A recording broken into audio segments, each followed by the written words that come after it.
Então vamos lá.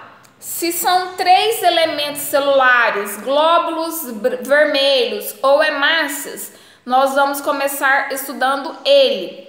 No livro de vocês, página 87, está escrito lá em cima, glóbulos vermelhos, que também podem ser chamados de hemácia, que eu já mostrei para vocês em outros livros, inclusive em aula presencial, que a hemácia, ela é arredondada e ela se parece muito com aquele botãozinho que antes existia no extrato de tomate elefante. Quando você arrancava ele para abrir a tampinha, não tinha aquele botãozinho? Então, hemácia se parece muito com aquilo. Aqui no livro de vocês, ó, na página 87, existe milhões de hemácias, tá vendo que elas são todas arredondadazinhas e elas não têm núcleo, tá, pessoal? Elas são anucleadas.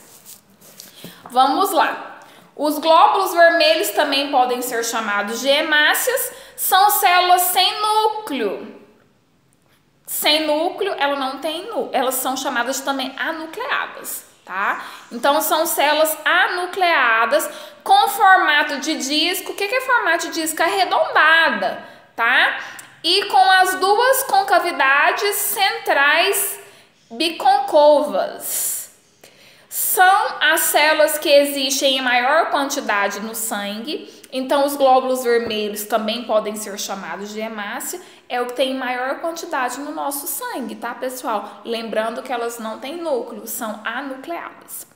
Os homens têm, em média, 5,5 milhões de hemácias por milímetro cúbico de sangue, enquanto que a mulher tem 4,5 milhões. Então, os homens, eles têm 1 milhão de hemácias a mais do que a mulher.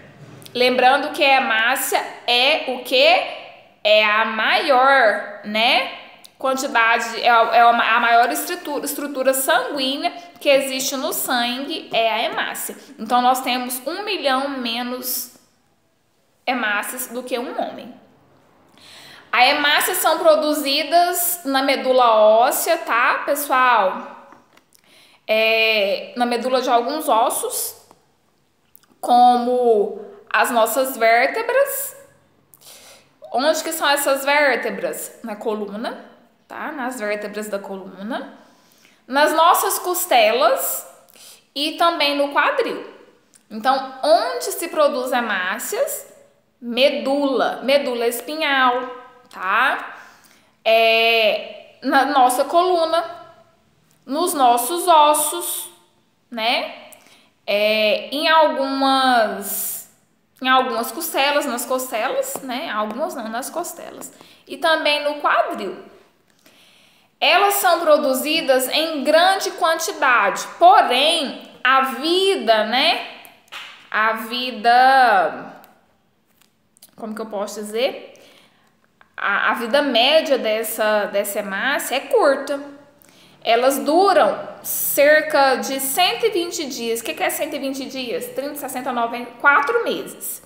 Elas duram cerca de 4 meses. Elas são produzidas por essas estruturas que eu falei para vocês. Medulas, né, de alguns ossos, costelas e o quadril. Duram cerca de 4 meses. Quando elas conseguem chegar nessa faixa de 4 meses, que são 120 dias, elas são destruídas. Quais são os órgãos que destroem essas hemácias? O fígado e o baço, tá? São dois órgãos que nós temos, tá? Eles destroem as hemácias e aí, novamente, a medula, né, medula óssea, as vértebras das nossas costas, de alguns ossos, né, as nossas costelas ou até mesmo o quadril, começa a produzir novas hemácias, tá, pessoal? As hemácias, elas não têm núcleo, porém no interior dela, dentro dela, ela tem uma proteína. Essa proteína, ela tem um nome, ela é chamada de hemoglobina. Tá? E nessa hemoglobina, ela contém uma substância, um elemento químico que é de extrema importância para o nosso corpo, que é o ferro.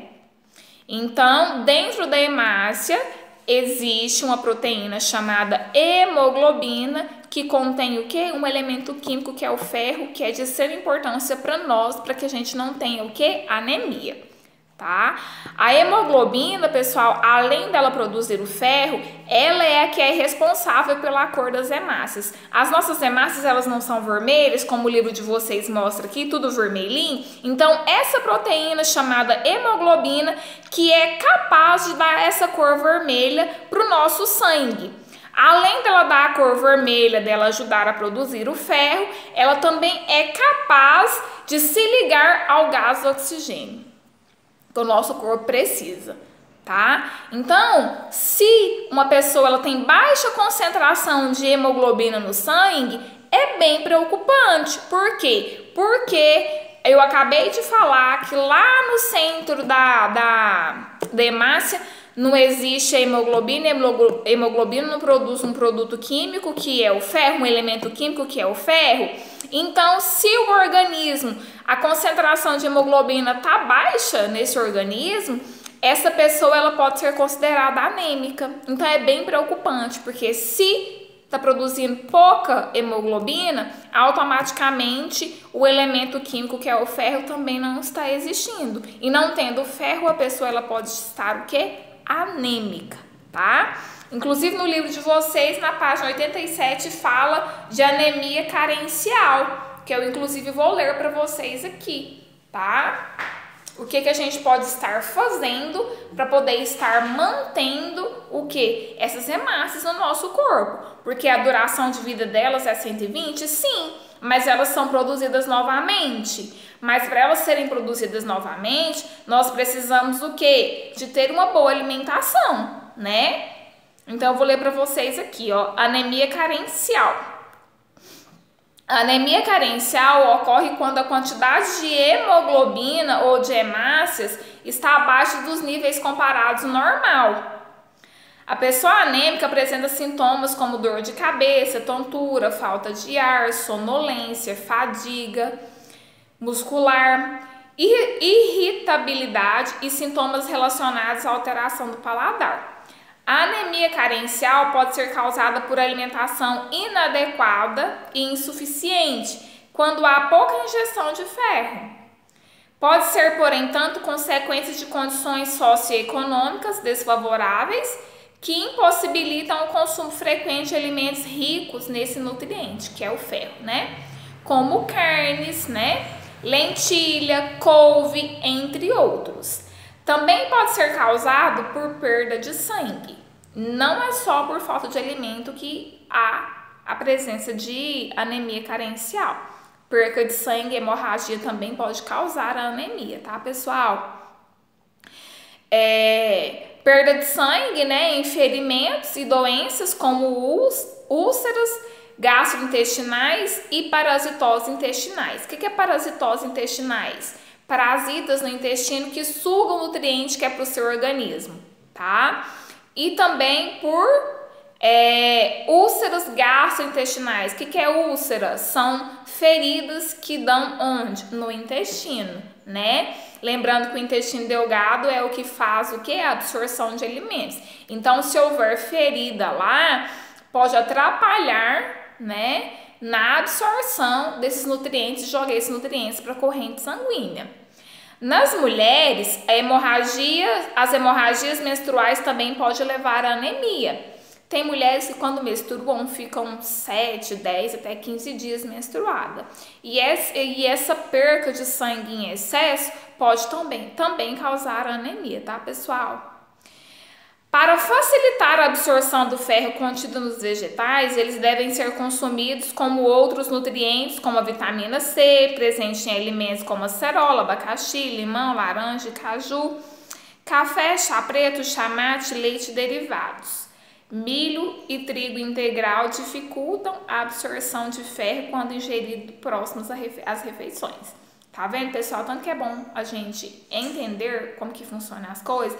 Então, uma pessoa que ela está com anemia, ela tem o quê? Ela não pode ingerir nada integral e nem coisas de milho perto das refeições, porque isso atrapalha o quê? Dificulta a absorção do ferro no organismo.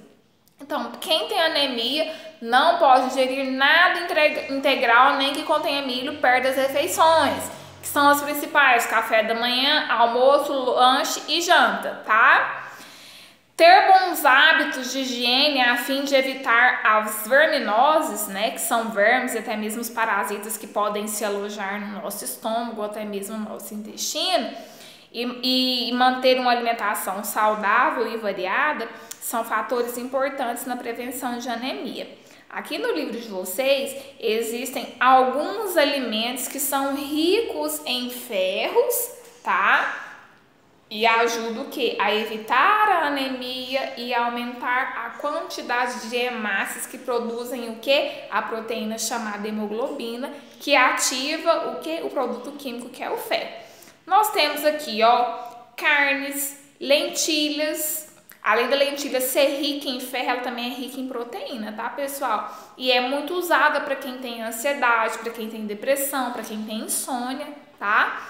Couve, abóbora verde, agrião, aveia, cheiro verde, como salsa, né? Também tem o coentro, ervilha, soja. Esses são alguns exemplos que o livro de vocês cita de alimentos que contêm ferro.